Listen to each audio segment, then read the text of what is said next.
Hello বন্ধুরা, কেমন আছো? আশা করি তোমরা ভালো আছো। আজকে আমরা নতুন একটা চ্যাপ্টার ম্যাথ নিয়েছি, অ্যাভারেজ বা গড়। ঠিক আছে, তাহলে বেশি কথা না বলে অঙ্কের দিকে যাওয়া যাক। দেখো, প্রথম অঙ্কটা বলেছি, অঙ্কে 5জন ছাত্রের গড় নম্বর হলো 50। পরে দেখা যায় যে একজন ছাত্রের প্রকৃত নম্বর 48, ভুল করে 84 করা হয়েছে। মানে হয় নম্বরটা ছিল 48, কিন্তু ভুল করে কী হয়েছে, 84 লেখা হয়েছে। তাহলে ছাত্রদের সঠিক গড় নম্বর কত? ঠিক আছে, তাহলে দেখো 5জন ছাত্রের গড় নম্বর হলো 50, তার মানে 5জন ছাত্রের গড় নম্বর কত? 50। এবার কি করেছে, সেখানে তোমার 48 লেখার কথা, কিন্তু ভুল করে কত? 84 লিখে দিচ্ছি। তাহলে আমি ভুল নম্বরটা লিখছি আগে 84, দিয়ে ঠিক নম্বরটা কত ছিল? 48, তাহলে 48টা লিখে দিচ্ছি। এবার ছাত্রদের গড় নম্বর বের করতে, সেটা গড় নম্বর বের করতে বলেছে, তাহলে এখানে বাই দিয়ে কত? 5। 5 কেন বসলো? যেহেতু 5জন ছাত্রের গড় নম্বর বলেছে। তাহলে এবারে এটাকে আমি ক্যালকুলেশন করে দেবো। ক্যালকুলেশন করলে দেখো এখানে 250, আর এখানে মাইনাস করলে তোমার হবে 36। ঠিক আছে, বাই 5। এবার আমি এটাকে মাইনাস করে দিলাম, মাইনাস করে 214 বাই 5, তাহলে সমান সমান কত হবে?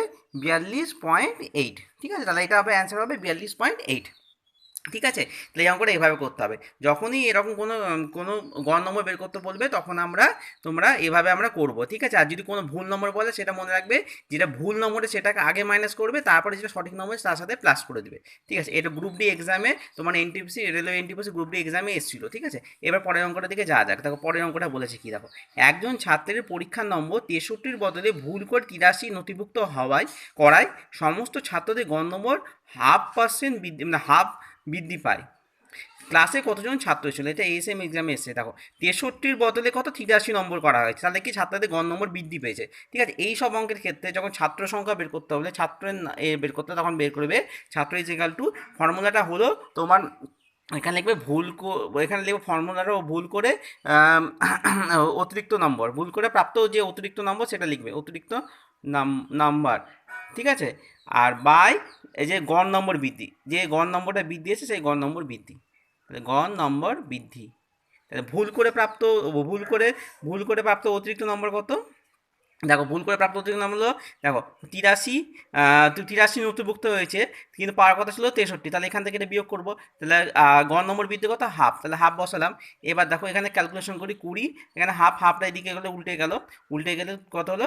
2/1 হয়ে গেলো, কাটাকুটি করলে 40, তাহলে কত? ছাত্র সংখ্যা কত? ক্লাসের ছাত্র সংখ্যা হলো 40 জন। এটা এসএম এক্সাম এসছে। ঠিক আছে, এবার পরের অঙ্ক দিকে যাওয়া যাক। দেখো, এর পরের অঙ্কটা বলেছে, এক ব্যক্তির প্রথম 5 মাসে গড় ব্যয় 1200 টাকা এবং পরে 7 মাসে গড় ব্যয় 1300 টাকা। এবার বলেছে, যদি সে বছরে 2900 টাকা সাশ্রয় হয়, তবে মাসে গড় আয় কত? ছিল 5 মাসে গড় ব্যয় কত ছিল? 1200 টাকা, আর 7 মাসে গড় ব্যয় 1300 টাকা, আরও বলছে 2900 টাকা সাশ্রয় হয়েছে, তাহলে মাসে গড় আয় কত বের করতে বলেছে। ঠিক আছে, তাহলে এটাকে আমি করবো। দেখো প্রথমে দেখো, তাহলে এখানে কী হবে? 5 মাসের গড় ব্যয় বলেছে, তাহলে 5 মাসে মোট আয় কত? 5 × 1200, প্লাস কি 7 মাসের গড় ব্যয় বলেছিল, 7 মাসে মোট আয় কত? 7 × 1300। ঠিক আছে, তার সাথে বলেছে কত? 2900 টাকা সাশ্রয় হয়েছে, তাহলে তার সাথে 2900 টাকায় করলে তাহলে মোট আয় পেয়ে যাবো। এবার মোট আয় পাওয়ার পর দেখো ক মাস হলে সেটা দেখো, এখানে 5 মাস, এখানে 7 মাস, তাহলে 12 মাস, তাহলে আমাকে মাসিক গড় আয় বের করতে হবে। তাহলে এটাকে আমার কত দিয়ে ভাগ করতে হবে? 12 দিয়ে ভাগ করতে হবে, যেহেতু 5 মাস আর 7 মাস। ঠিক আছে, এবার আমি এখানে ক্যালকুলেশন করে দেবো। ক্যালকুলেশন করলে দেখবে এখানে 18,000 আসবে। ঠিক আছে, 18,000/12, তুমি এটাকে 5কে 12 দিয়ে করলে 6,000, 7কে করলে 91, 9,100, আর এখানে করলে 2900 দিয়ে সব করে অ্যাড করলে এটা বাই এত, তাহলে এখানে ক্যালকুলেশন করে অ্যান্সারটা হবে 1500। ঠিক আছে, তাহলে তার মাসিক গড় আয় কত? 1500। ঠিক আছে, এটা এএসএম এক্সামে এসেছিল, 2009 সালে এএসএম এক্সামে এসেছিল। ঠিক আছে, এবার আমরা পরের অঙ্ক দিকে যাওয়া যাক। দেখো বলেছে, দেখো, বাবা এবং মায়ের গড় বয়স 45 বছর। যদি তাদের কন্যার বয়স যোগ করা হয়, তবে তাদের তিনজনের গড় বয়স কত হবে? 35 বছর।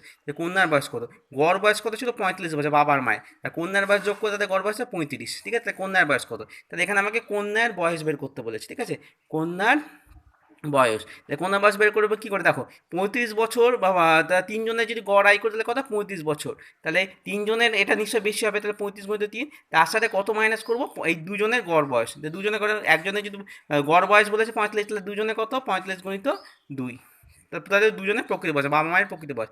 এখান থেকে আমি এখানে ক্যালকুলেশন করি, এখানে ইন্টু করলে কত? 105 মাইনাস 90।